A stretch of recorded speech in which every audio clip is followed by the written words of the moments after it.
नमस्कार दोस्तों। आज मैं आपको जो कहानी सुनाने जा रहा हूं उसका नाम है कुत्ते की दुआ, जिसके लेखक है सादत हसन मंटो। वैसे मंटो को बिना किसी लाग लपेट के बातें कहने के लिए जाना जाता है। उनकी भाषा कहीं कहीं कड़वी, व्यंग्यपूर्ण और बोलचाल की होती थी, जबकि इस कहानी की भाषा अपेक्षाकृत कोमल और भावनात्मक है।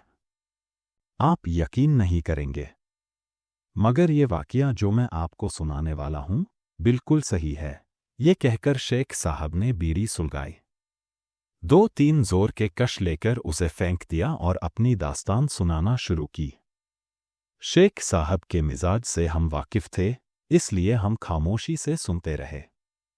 दरमियान में उनको कहीं भी न टोका। आपने वाकया यूं बयान करना शुरू किया। गोल्डी मेरे पास 15 बरस से था, जैसा कि नाम से जाहिर है। इसका रंग सुनहरी माइल भूसला था।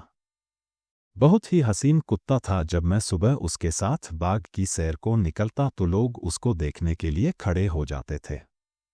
लॉरेंस गार्डन के बाहर में उसे खड़ा कर देता।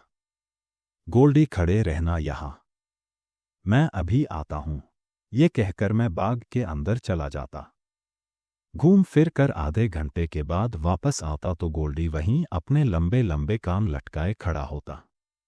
अस्पनील जात के कुत्ते आमतौर पर बड़े इताअतगुजार और फरमानबरदार होते हैं, मगर मेरे गोल्डी में ये सिफात बहुत नुमायां थी।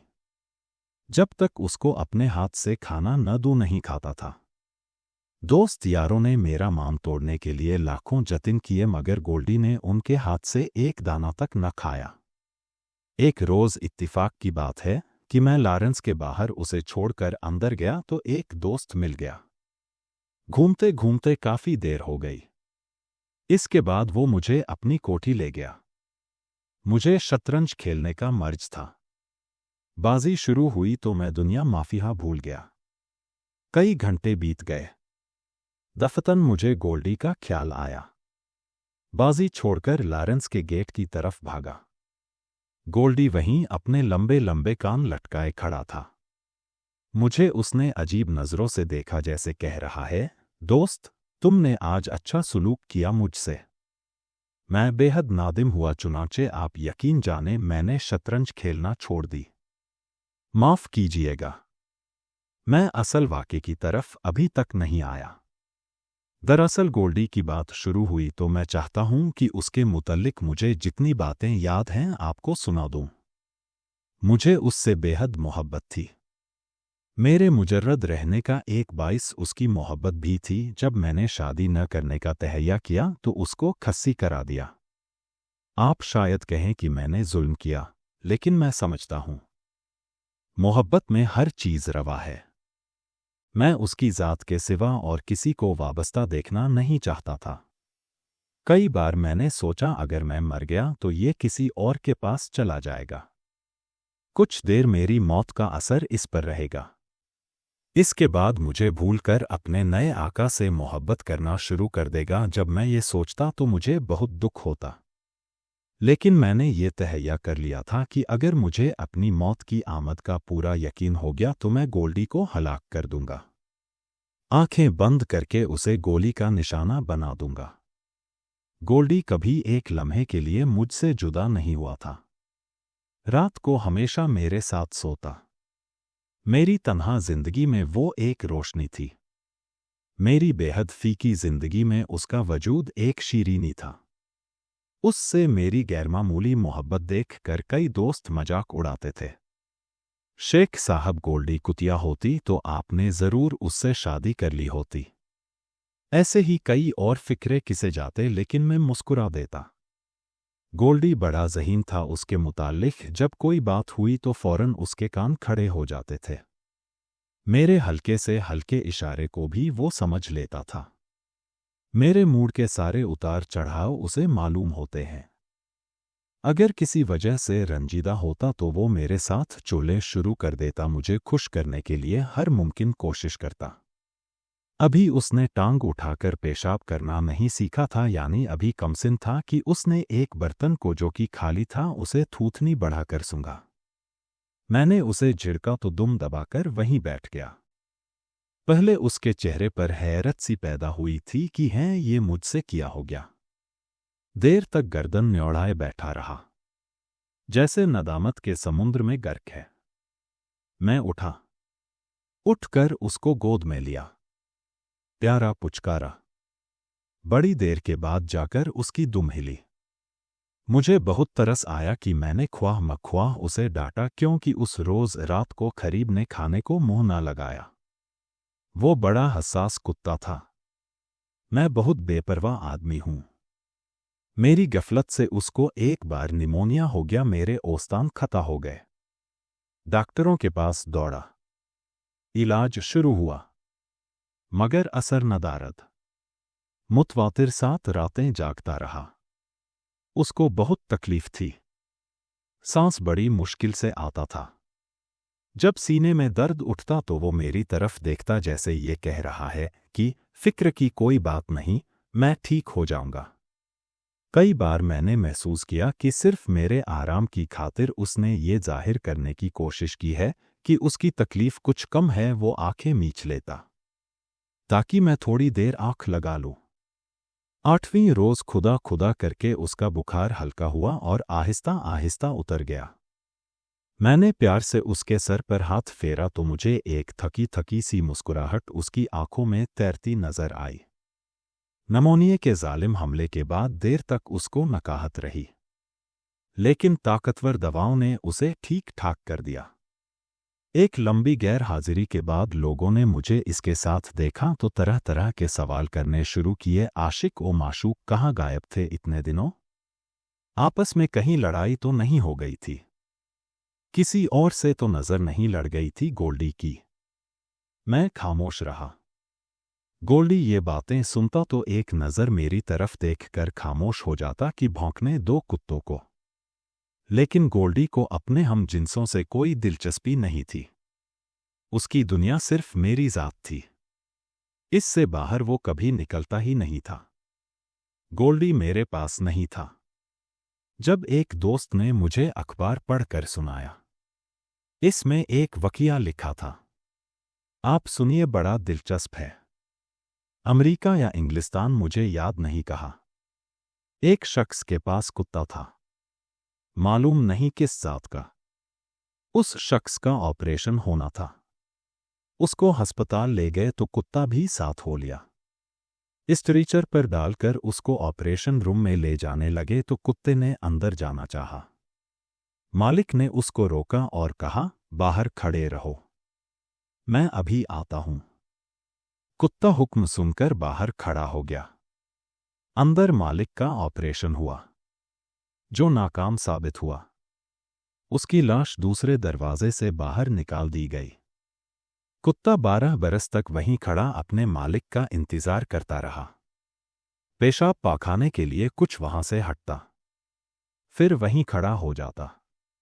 आखिर एक रोज मोटर की लपेट में आ गया और बुरी तरह जख्मी होगा, मगर इस हालत में भी वो खुद को घसीटता हुआ वहां पहुंचा जहां इसके मालिक ने उसे इंतजार करने के लिए कहा था। आखिरी सांस उसने उसी जगह लिया।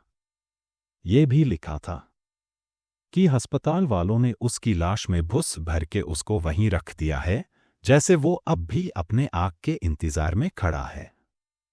मैंने ये दास्तान सुनी तो मुझ पर कोई खास असर न हुआ।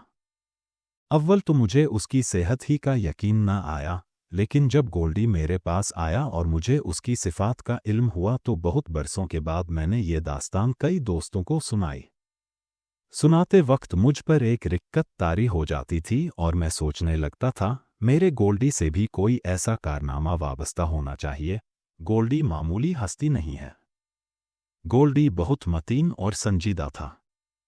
बचपन में उसने थोड़ी शरारतें की, मगर जब उसने देखा कि मुझे पसंद नहीं तो उनको तर्क कर दिया। आहिस्ता आहिस्ता संजीदगी इख्तियार कर ली, जो तादम-ए-मर्ग कायम रही। मैंने तादम-ए-मर्ग कहा है तो मेरी आंखों में आंसू आ गए हैं। शेख साहब रुक गए, उनकी आंखें नम आलूद हो गई थी। हम खामोश रहे। थोड़े अरसे के बाद उन्होंने रुमाल निकालकर अपने आंसू पोंछे और कहना शुरू किया, यही मेरी ज़्यादती है कि मैं जिंदा हूं। लेकिन शायद इसलिए जिंदा हूं कि इंसान हूं। मर जाता तो शायद गोल्डी की तौहीन होती। जब वो मरा तो रो रो कर मेरा बुरा हाल था। लेकिन वो मरा नहीं था। मैंने उसको मरवा दिया था। इसलिए नहीं कि मुझे अपनी मौत की आमद का यकीन हो गया था। वो पागल हो गया था। ऐसा पागल नहीं जैसा कि आम पागल कुत्ते हुए हैं। उसके मर्ज का कुछ पता ही नहीं चलता था। उसको सख्त तकलीफ थी। जांकनी का सा आलम उस पर तारी था। डॉक्टरों ने कहा इसका वाहिद इलाज यही है कि उसको मरवा दो। मैंने पहले सोचा नहीं। लेकिन वो जिस अजियत में गिरफ्तार था, मुझसे देखी नहीं जाती थी। मैं मान गया। वो उसे एक कमरा में ले गए जहां बर्फी झटका पहुंचाकर हलाक करने वाली मशीन थी। मैं अभी अपने नहीफ दिमाग में अच्छी तरह कुछ सोच भी न सका था कि वो उसकी लाश ले आए। मेरी गोल्डी की लाश। जब मैंने उसे अपने बाजुओं में उठाया तो मेरे आंसू टप टप इसके सुनहरे बालों पर गिरने लगे, जो पहले कभी गर्द आलूद नहीं हुए थे। टांगे में उसे घर लाया। देर तक उसको देखा क्या। 15 साल की रिफाकत की लाश मेरे बिस्तर पर पड़ी थी। कुर्बानी का मुजस्समा टूट गया था। मैंने उसको नहलाया, कफन पहनाया। बहुत देर तक सोचता रहा कि अब क्या करूं। जमीन में दफन करूं या जला दूं। जमीन में दफन करता तो उसकी मौत का एक निशान रह जाता। ये मुझे पसंद नहीं था। मालूम नहीं क्यों। ये भी मालूम नहीं कि मैंने क्यों उसको गर्क ए दरिया करना चाहा। मैंने उसके मुतल्लिक अब भी कई बार सोचा है, मगर मुझे कोई जवाब नहीं मिला। खैर, मैंने एक नई बोरी में उसकी कफनाई हुई लाश डाली, धो धाकर बट्टे उसमें डाले और दरिया की तरफ रवाना हो गया। जब बीड़ी दरिया के दरमियान में पहुंची और मैंने बोरी की तरफ देखा तो गोल्डी से 15 बरस की रिफाकत वो मोहब्बत एक बहुत ही तेज तलखी बनकर मेरे हलक में अटक गई। मैंने अब ज्यादा देर करना मुनासिब न समझा। कांपते हुए हाथों से बोरी उठाई और दरिया में फेंक दी। बहते हुए पानी की चादर पर कुछ बुलबुले उठे और हवा में हल हो गए। बीड़ी वापस साहल पर आई। मैं उतर कर देर तक इस तरफ देखता रहा जहां मैंने गोल्डी को गर्क ए आब किया था। शाम का धुंधलका छाया हुआ था। पानी बड़ी खामोशी से बह रहा था, जैसे वो गोल्डी को अपनी गोद में सुला रहा है। ये कहकर शेख साहब खामोश हो गए। चंद लम्हात के बाद हम में से एक ने उनसे पूछा, लेकिन शेख साहब, आप तो खास वाकया सुनाने वाले थे। शेख साहिब चौंके। ओह, माफ कीजिएगा, मैं अपनी रो में जाने कहां से कहां पहुंच गया। वाकया ये था कि मैं अभी अर्ज करता हूं। 15 बरस हो गए थे हमारी रिफाकत को। इस दौरान मैं कभी बीमार नहीं हुआ था। मेरी सेहत माशा अल्लाह बहुत अच्छी थी। लेकिन जिस दिन मैंने गोल्डी की 15वीं सालगिरह मनाई, उसके दूसरे दिन मैंने आज़ा शिकनी महसूस की। शाम को ये आज़ा शिकनी तेज बुखार में तब्दील हो गई। रात सख्त बेचैन रहा। गोल्डी जागता रहा।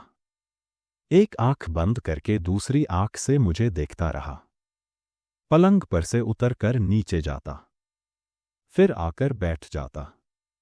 ज्यादा उम्र हो जाने के बाइस उसकी बीनाई और समात कमजोर हो गई थी, लेकिन जरा सी आहट होती तो वो चौंक पड़ता और अपनी धुंधली आंखों से मेरी तरफ देखता और जैसे ये पूछता, ये क्या हो गया है तुम्हें? उसको हैरत थी कि मैं इतनी देर तक पलंग पर क्यों पड़ा हूं, लेकिन वो जल्दी ही सारी बात समझ गया। जब मुझे बिस्तर पर लेटे कई दिन गुजर गए तो उसके साल खोर्दा चेहरे पर अफसुर्दा छा गई। मैं उसको अपने हाथ से खिलाया करता था। बीमारी के आगाज में तो मैं उसको खाना देता रहा। जब नकाहत बढ़ गई तो मैंने एक दोस्त से कहा कि वो सुबह शाम गोल्डी को खाना खिलाने आ जाया करे। वो आता रहा, मगर गोल्डी ने उसकी प्लेट की तरफ मुंह न किया। मैंने बहुत कहा, लेकिन वो न माना। एक मुझे अपने मर्ज की तकलीफ थी जो दूर होने ही में नहीं आता था। दूसरे मुझे गोल्डी की फिक्र थी, जिसने खाना पीना बिल्कुल बंद कर दिया था। अब उसने पलंग पर बैठना भी छोड़ दिया। सामने दीवार के पास सारा दिन और सारी रात खामोश बैठा अपनी धुंधली आंखों से मुझे देखता रहता। इससे मुझे और भी दुख हुआ। वो कभी नंगी जमीन पर नहीं बैठा था। मैंने उससे बहुत कहा, लेकिन वो न माना। वो बहुत ज्यादा खामोश हो गया था। ऐसा मालूम होता था कि वो गम ओ अंधों में गर्क है। कभी कभी उठकर पलंग के पास आता, अजीब हसरत भरी नजरों से मेरी तरफ देखता और गर्दन झुकाकर वापस दीवार के पास चला जाता। एक रात लैंप की रोशनी में मैंने देखा कि गोल्डी की धुंधली आंखों में आंसू चमक रहे हैं। उसके चेहरे से हुज़्न ओ मलाल बरस रहा था। मुझे बहुत दुख पहुंचा। मैंने उसे हाथ के इशारे से बुलाया। लंबे लंबे सुनहरे कान हिलाता वो मेरे पास आया। मैंने बड़े प्यार से कहा, गोल्डी, मैं अच्छा हो जाऊंगा।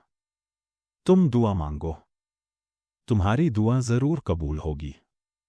ये सुनकर उसने बड़ी उदास आंखों से मुझे देखा, फिर सर ऊपर उठाकर छत की तरफ देखने लगा, जैसे दुआ मांग रहा है। कुछ देर वो इस तरह खड़ा रहा। मेरे जिस्म पर झुरझुरी सी तारी हो गई। एक अजीब ओ गरीब तस्वीर मेरी आंखों के सामने थी। गोल्डी सचमुच दुआ मांग रहा था। मैं सच अर्ज करता हूं, वो सरतापा दुआ था। मैं कहना नहीं चाहता, लेकिन उस वक्त मैंने महसूस किया कि उसकी रूह खुदा के हुजूर पहुंचकर गिड़गिड़ा रही है। मैं चंद ही दिनों में अच्छा हो गया, लेकिन गोल्डी की हालत गेरा हो गई। जब तक मैं बिस्तर पर था, वो आंखें बंद किए दीवार के साथ खामोश बैठा रहा। मैं हिलने जुलने के काबिल हुआ तो मैंने उसको खिलाने पिलाने की कोशिश की, मगर बेसूद। उसको अब किसी शय से दिलचस्पी नहीं थी। दुआ मांगने के बाद जैसे उसकी सारी ताकत जायल हो गई थी। मैं उससे कहता, मेरी तरफ देखो गोल्डी, मैं अच्छा हो गया हूं।